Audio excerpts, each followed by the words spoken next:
I've been in a messy, toxic relationship before, 3 years of it, to be exact, and it left me with some pretty deep trust issues that I'm still trying to work through.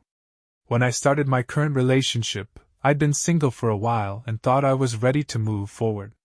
We'd been together for 10 months now, and I thought I was in a better place. But early on, I started noticing how my unresolved baggage was creeping into what we had. I'd catch myself checking his phone, sometimes for hours, hunting for signs of betrayal even when there was absolutely no proof of anything. It became this obsessive thing. Eventually, he called me out on it. He said it was hurting both of us, and honestly, he was right. That's when I realized I had a real issue and decided to start therapy to work on my trust and self-sabotaging behavior. I've come a long way since then, and I'm proud of the progress I've made. Even my boyfriend noticed and told me he could see how hard I was trying, which meant a lot, especially since he understood what I'd gone through in the past. When we first met on Hinge, we decided to take it slow, really slow. For the first 2 months, we didn't even kiss. It was all about getting to know each other, and that pace really helped me feel more secure. I opened up to him about my previous relationship, and told him how much it mattered to me to be with someone who truly cared for the right reasons. Over time, he showed me he was different. He liked me for who I was, not just for anything superficial. It was a refreshing change, something I hadn't experienced before. At first, everything seemed perfect. For the first time in forever, I felt safe and genuinely loved. But there was always this little voice in my head, whispering that it might all be too good to be true. I told him about my fear of getting hurt again. I'll never forget the day I broke down crying, admitting how scared I was to let my guard down so soon after my last relationship. I didn't think I'd healed enough to handle something healthy. Hearing that, he started crying too, and then he had a full-on anxiety attack. His first one that I'd ever seen. He told me he'd already fallen in love with me and couldn't bear the thought of losing me. As time went on, I realized he had his own trauma, but he struggled to talk about it. Every time he tried, it seemed to overwhelm him, and anxiety attacks would follow. A lot of the time, I felt like I was left in the dark, not knowing how to help him. I tried encouraging him to make some positive changes, though, cutting back on alcohol, quitting vaping, smoking less weed, spending less time gaming, and maybe even trying therapy himself. He agreed to all of it in words, but there was never any follow-through. The effort stayed in the talking phase. Slowly, communication between us started breaking down. By the time October rolled around, we were fighting a lot. Right before our 6-month anniversary, we had this huge blow-up. I told him, "If you want to break up, I get it." Because I'd lied to him about how much time had passed between my last relationship and when I met him.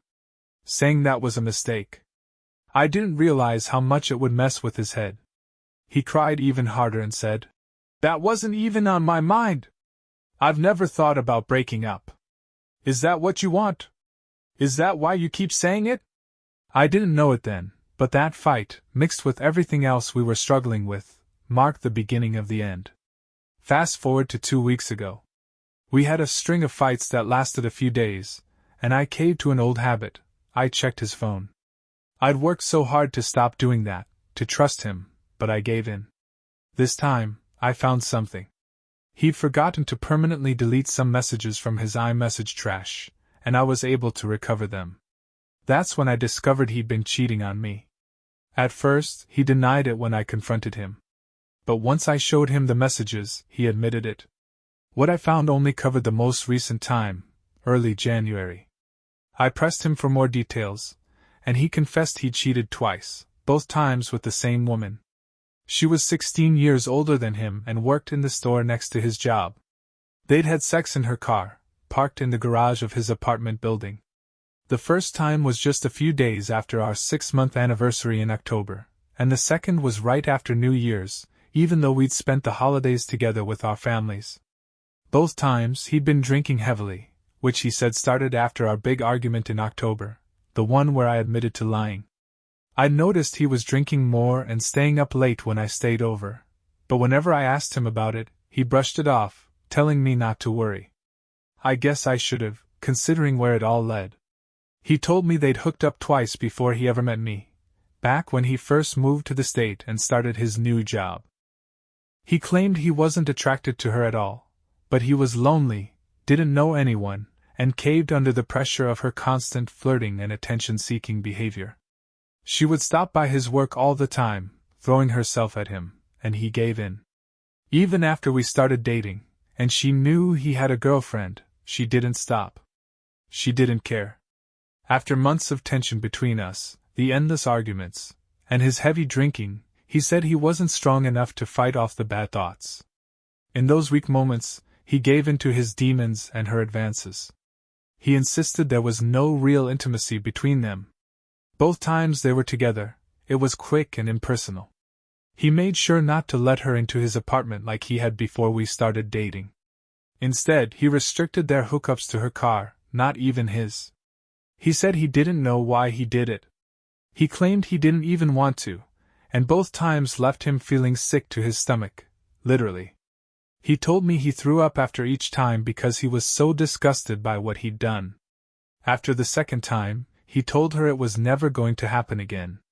She confirmed this when I reached out to her.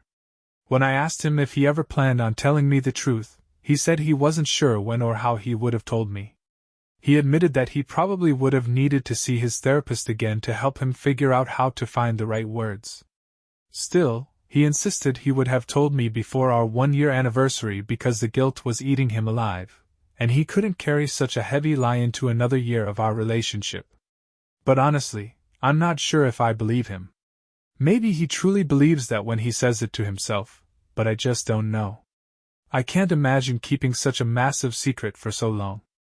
It makes me question how he was even able to enjoy any of the happy moments we shared since the cheating started. I told him that everything between us from the first time he cheated to now felt fake.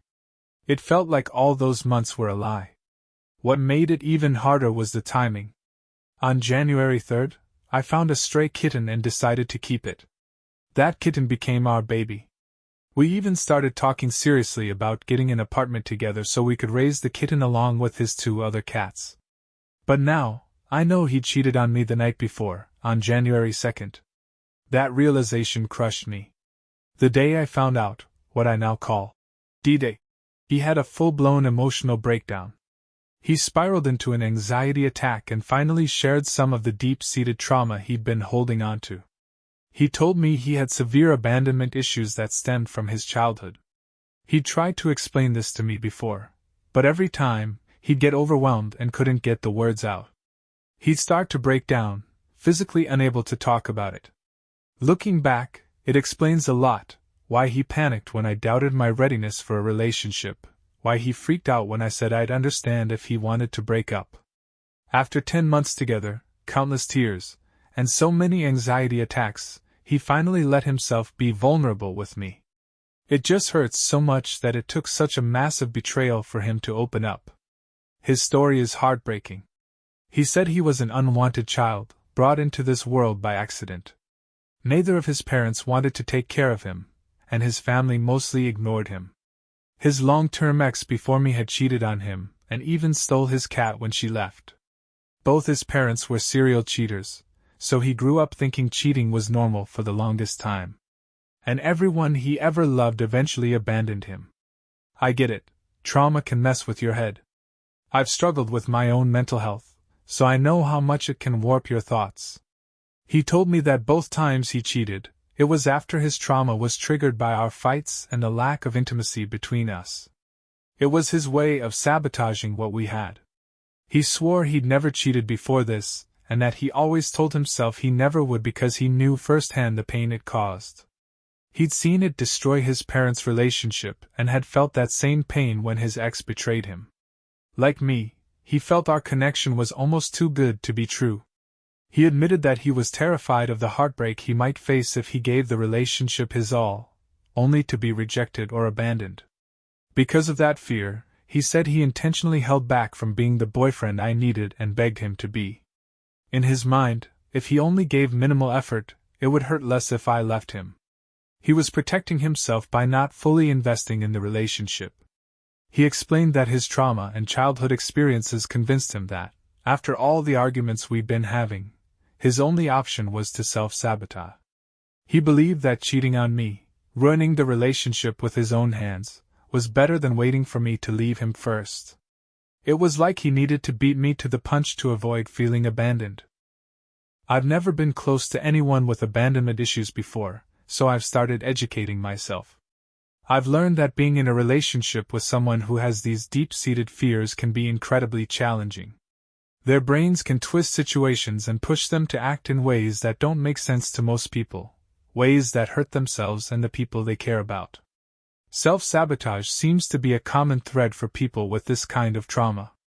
Despite everything, I love him and want to help him heal, but I'm also trying to protect myself from getting hurt again. My goal is to find a balance between supporting him and preserving my own emotional well-being. He's aware of his issues. He started therapy a couple of years ago but stopped because it was too expensive and, at the time, he lacked the motivation to commit to healing. After what happened, though, after seeing the pain he caused me, someone he says he loves more than anyone else in the world, it broke him. It hit him especially hard because he's always said he'd never cheat, having been cheated on before and having grown up watching his father, a serial cheater, destroy his family. The morning after D-Day, less than 12 hours after I confronted him, he was already on the phone with his therapist. He set up weekly sessions immediately. In the 2 weeks since D-Day, I've seen a genuine shift in him. He's been making real changes and showing up for me in ways he never did before. It feels like he's a completely different person, even though I know it's only been a short time and there's always a chance he could revert to his old patterns. But right now, he's open, honest, vulnerable, and so much better at communicating with me. He's treating me the way I've always wanted to be treated. He's prioritizing things that matter more than video games, and he's quit vaping and drinking, habits he indulged in every single day throughout our relationship. It's heartbreaking that it took something as devastating as cheating to wake him up, but he says it was the wake-up call he needed. Seeing how much he hurt me caused him even more pain and gave him the push to finally address his trauma. He says he wants to heal, not just for me, but for himself too. He's determined to let go of the pain that's been holding him back for so long. By choosing to stay with him and not end things, he says I've shown him that I'm not going to leave, even after he did the worst thing imaginable. That has helped him feel more secure in our relationship, and has motivated him to fully commit to healing and becoming the partner I deserve. Both of us are now in individual therapy, and we've also decided to start couples therapy together. I've read that some relationships become stronger after reconciling from cheating, and honestly, I can see that being a possibility for us. He says he loves me even more for staying, and in a strange way, I think I love him more too, although part of me still hates him for what he did. But knowing he trusts me enough to open up about his deepest traumas, things he's never shared with anyone besides his therapist and parents, has brought us closer. He told me he never even told his long-term ex about this trauma, even though she tried to get him to open up. For some reason, he feels safe enough with me to let me in. I can't help but believe that maybe we were meant to find each other. Maybe I was put in his life to guide him toward healing, and he was put in mine to teach me patience, forgiveness, and how to open my heart. Oddly enough, this whole experience has also led to something I never expected. It's helped me begin to repair my relationship with my mom, which has been non-existent for nearly a decade. In a twisted way, I'm almost thankful this all happened. I think once we've both fully healed, our relationship will be even stronger than it ever was, and my relationship with my mom will be too. I've already forgiven him because I understand he's been through so much, and I know how hard it can be to not have full control over your own mind and thoughts. Still, this whole situation is deeply messed up. The complicated part is my living situation. Our plan was to get a bigger apartment than the one he has now and move in together after our 1-year anniversary in a couple of months. I've been going to his place almost every day, slowly starting to move in already, and we've realized we work well living together. Part of me doesn't want to move in now because of what he did, but another part of me does. My living situation is a mess, and we just adopted a kitten the day before D-Day. but I know we need space. I need time to think clearly without being blinded by love. I need to make sure staying with him is the right choice. Space would also give him a chance to prove that he's truly growing and changing. The problem is, I don't want to leave our kitten with him. I'm scared the kitten might forget me if we're apart for a while. But at the same time, I don't want to separate the kitten from his other two cats. The three of them just started getting along and playing together. If I take the kitten away now, there's a chance they might not get along in the future. There are so many other things coming up too. My birthday and Valentine's Day are next month, and we've never celebrated either together. His birthday is in early April, and our 1-year anniversary is at the end of April. I'm so torn and frustrated about not knowing what to do. I know we need some distance, but I don't want to sacrifice these moments or miss out on moving in together. I know a lot of people will think I'm being foolish. Yes, I'm young, and it's only been a 10-month relationship, and maybe I should just move on. I agree with all those points. But I also believe that everything happens for a reason, and even in this mess, there are positives. Love isn't love without pain, forgiveness, and patience.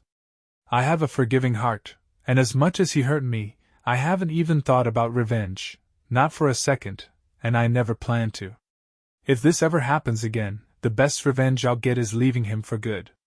Everyone makes mistakes, and I've chosen to let go of the hurt instead of holding on to it. I know God wouldn't want me to resent someone I love. A lot of men cheat in this world. What if I move on, and the next guy does something even worse? Or what if I never find out, and it goes on for years? As crazy as it might sound, I'd rather him get caught cheating now, deal with the root cause, change, and grow, so it never happens again, than have him cheat on me for the first time when we're married with kids. That kind of pain would be unbearable. But don't get me wrong, I'm not completely naive. If this happens again, or if I catch him in another lie, I am gone. No question. Repeating the same mistake would show zero growth, and I refuse to disrespect myself by staying with someone who doesn't value me enough to change. I know some people already think I'm disrespecting myself by staying, but I wouldn't let myself sink any lower than that.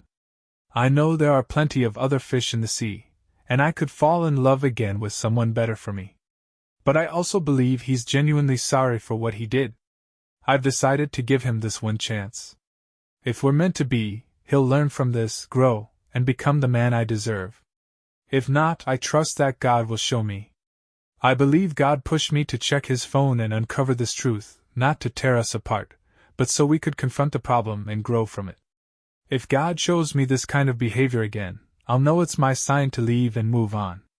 For now, though, I've forgiven him. I've made my decision, and I'm going to trust the process. If anyone has advice on how to navigate a relationship with someone who has abandonment issues, I'd really appreciate it. Thanks in advance.